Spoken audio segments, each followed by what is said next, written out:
Hello दोस्तों, कैसे हैं आप सभी। स्वागत है आपका आपके अपने YouTube channel RK academy and coaching centre में।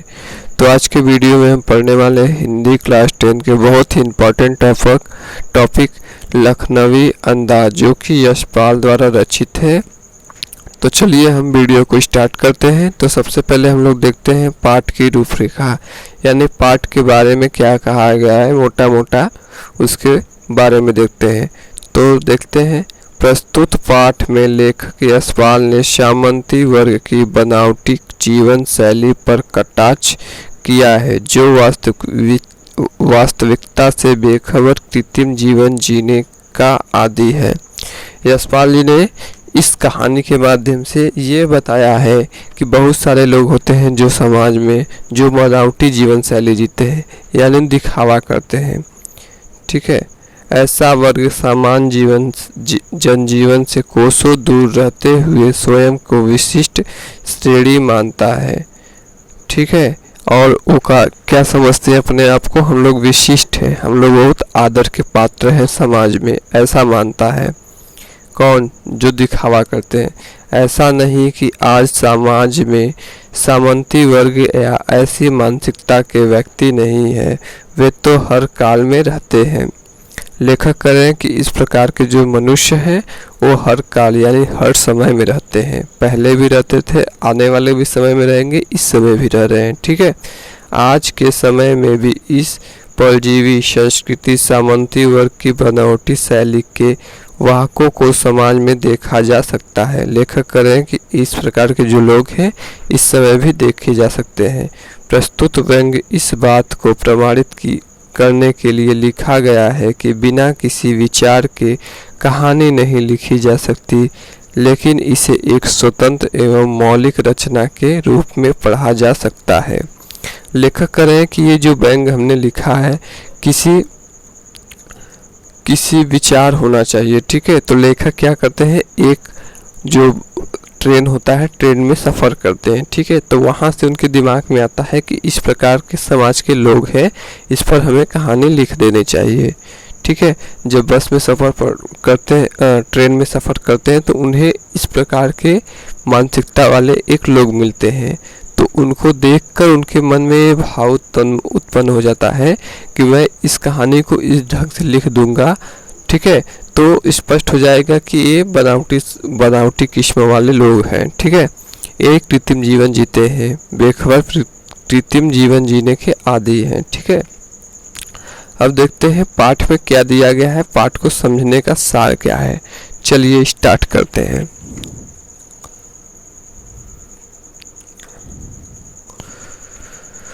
पाठ का सार देखिए, सेकेंड क्लास का टिकट लेने का उद्देश्य। लेखक जो है ट्रेन में क्या करते हैं, सेकेंड क्लास का टिकट लेते हैं। सेकेंड क्लास का टिकट का मतलब कि पहले के समय में क्या होता था, अब भी होता है। ठीक है, पहले एक होता है फर्स्ट क्लास, एक होता है सेकेंड क्लास, एक होता है थर्ड क्लास। ठीक है, तो जो फर्स्ट क्लास होता है उसमें बहुत सारी व्यवस्थाएं होती हैं। ठीक है, सेकंड क्लास में थोड़ा उसके अपेक्षा पहले क्लास के अपेक्षा थोड़ा कम व्यवस्था होंगी, और थर्ड क्लास में एकदम निम्न कोटि की व्यवस्था मिलेंगी, जो बहुत ही खराब या दयनीय स्थिति में मिलेगी। ठीक है, थर्ड क्लास वाला ट्रेन। तो जो लेखक थे, लेखक क्या किए, सेकंड क्लास में अपना टिकट लेते हैं। तो देखिए इनका उद्देश्य क्या था सेकंड क्लास में सफ़र करने का। इनका उद्देश्य यानी इनको क्यों सेकंड क्लास में लिए। ठीक है, टिकट। लेखक नई कहानी लिखने व उस विषय के बारे में सोचने के लिए एकांत चाहता था, इसलिए उसने सेकंड क्लास का टिकट ले लिया। साथ ही उसकी इच्छा यह भी थी कि वह रेल की खिड़की से मार्ग में आने वाले प्राकृतिक दृश्यों को देखकर कुछ सोच सके। लेखक का मूड आज क्या था, कहानी लिखने के लिए। तो लेखक क्या किया कि एक एकांत वाली जगह चाहता था। एकांत यानी जहाँ कोई आए जाए न। तो उसने इसलिए क्या किया, सेकंड क्लास का टिकट ले लिया। और उसकी इच्छा ये भी थी कि रेल से जब जो ट्रेन होती है, ट्रेन के बाहर जो खिड़की लगी होती है, मतलब ट्रेन के अंदर लगी होती थी, जो बाहर का नज़ारा देखकर उसने सोचा कि ऐसा करने से मुझे एक कहानी मिल जाएगी और मैं उसे सोचकर एक कहानी बना दूंगा। डिब्बे में नवाब साहब की उपस्थिति। अब लेखक जब अपने ट्रेन में चढ़े तो उनके डब्बे में क्या है, एक नवाब साहब। नवाब साहब का मतलब है कि जो कृत्रिम जीवन शैली जीने के आदी हैं, ठीक है, जिन्हें दिखावा पसंद है वो उसमें रहते हैं। फिर देखिए क्या होता है। जिस डिब्बे में लेखक चढ़ा उससे पहले ही एक नवाब साहब पालथी मारे बैठे हुए थे। उनके सामने 2 ताजे खीरे तौलियों पर रखे हुए थे, ठीक है। नवाब साहब पलथी मार के, जैसे पलथी का मतलब जैसे दोनों पैरों को मोड़कर फिर से बैठा जाता है। फिर उसके बाद उनके पास 2 खीरे थे तौलियों में, ठीक है, नवाब साहब के पास।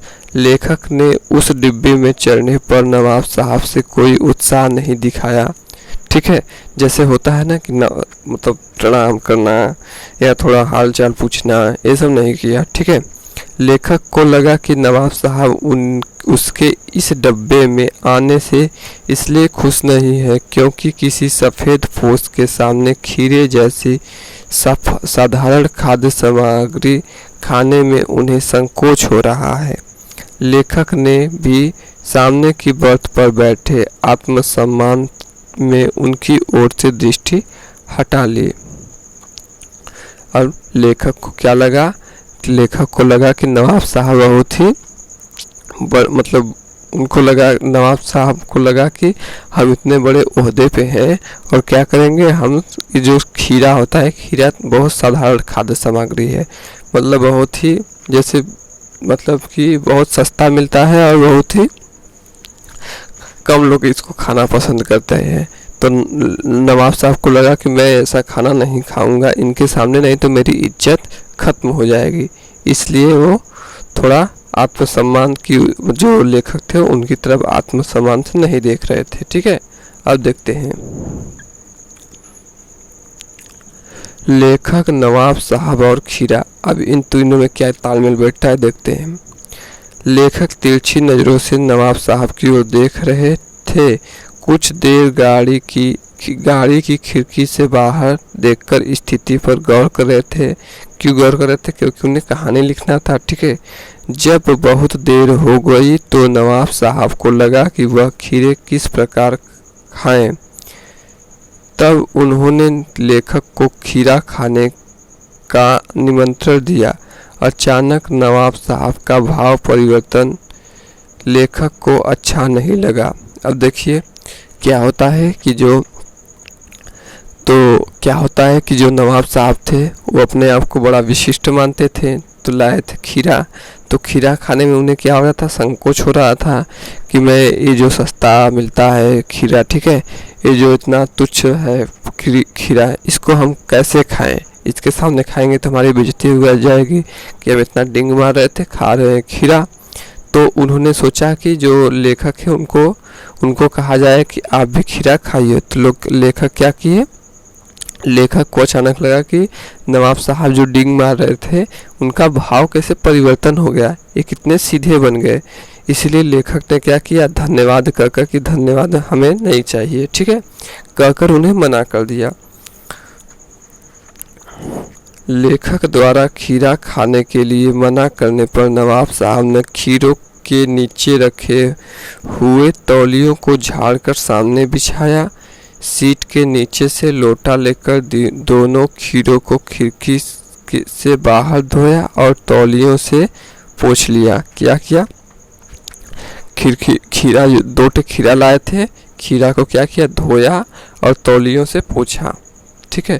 फिर क्या किया, जेब से चाकू निकाला, दोनों खीरों के सिरे काटे, उन्हें घिस कर उनका झाग निकाला।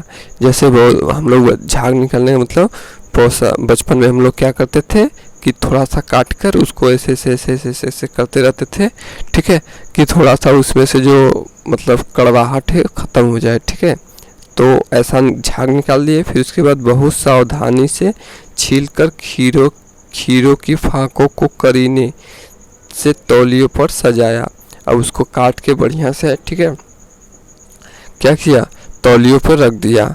फिर उसके बाद उन फाकों पर जीरा मिला नमक और लाल मिर्च की सुर्खी बुरक दी।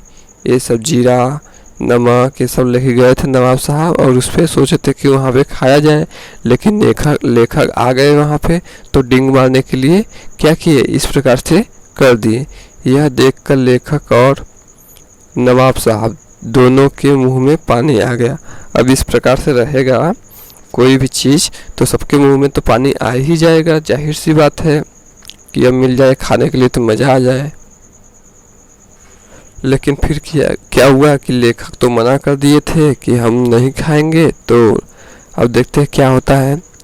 यह सब करने देखिए, अब नवाब साहब का खीरा खाने का विशिष्ट ढंग, ठीक है। अब नवाब साहब खीरा कैसे खाते हैं देखते हैं। यह सब करने के बाद नवाब साहब ने एक बार फिर से लेखक को खीरा खाने को निमंत्रण दिया।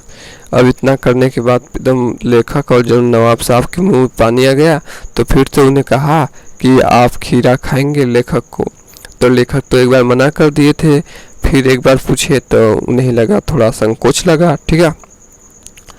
खीरा खाने की इच्छा होते हुए भी लेखक ने नवाब साहब को यह कहकर खीरा खाने से मना कर दिया कि उनका मैदा कमज़ोर है, क्योंकि वो पहले से नवाब साहब को खीरा खाने से मना कर चुके थे, ठीक है। एक बार मना कर दिए थे, फिर कहेंगे कि हमें चाहिए तो बड़ा मतलब अजीब लगेगा, ठीक है, नवाब साहब को कि देखिए कैसा आदमी है, ठीक है। इसलिए फिर से उन्होंने इन्हें मना कर दिया। नवाब साहब ने खीरों की फाकों को देखा और खिड़की से बाहर देखकर लंबी श्वास ली, ठीक है।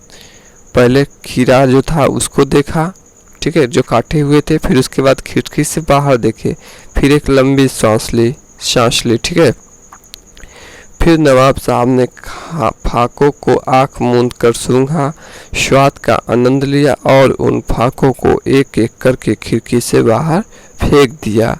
क्यों फेंका? क्योंकि अपनी नवाबी दिखाना था, अपना डिंग मारना था, ठीक है, कि हमने जैसे आप नहीं खाए वैसे हम भी नहीं खाए, ठीक है, इसलिए फेंका नवाबी दिखाने। तो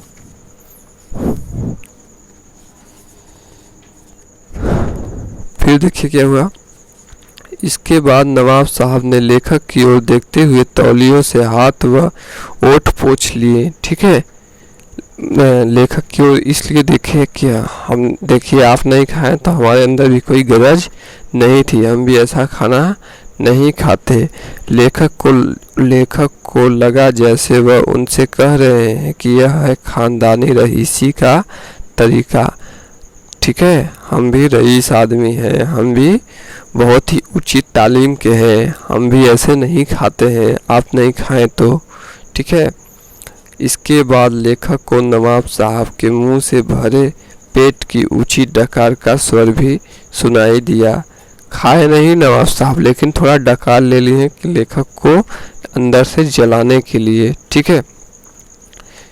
नई कहानी का आधार इसी प्रकार से लेखक को नई कहानी मिल गया, ठीक है। यह सब देखकर लेखक के ज्ञान चक्षु खुल जाते हैं और वे सोचते हैं कि जब खीरे की सुगंध और स्वाद की कल्पना मात्र से पेट भर जाने की डकार आ सकती है, तो बिना विचार घटना और पात्रों के लेखक की इच्छा मात्र से नई कहानी क्यों नहीं बन सकती, ठीक है।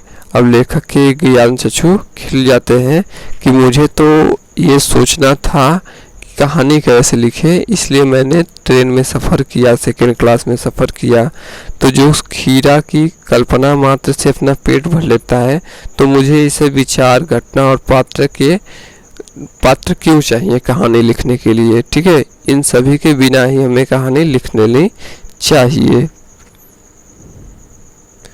तो यही कहानी है। इसी कहानी में सब बताया गया है कि कुछ लोगों की डिंग कैसे हाँकते हैं समाज में, कुछ लोग कैसे चीज़ों को करते हैं कि मेरे समाज में मेरा इज्जत बना रहे, ये इसी पे आधारित कहानी है।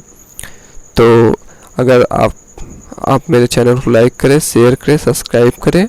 Thank you.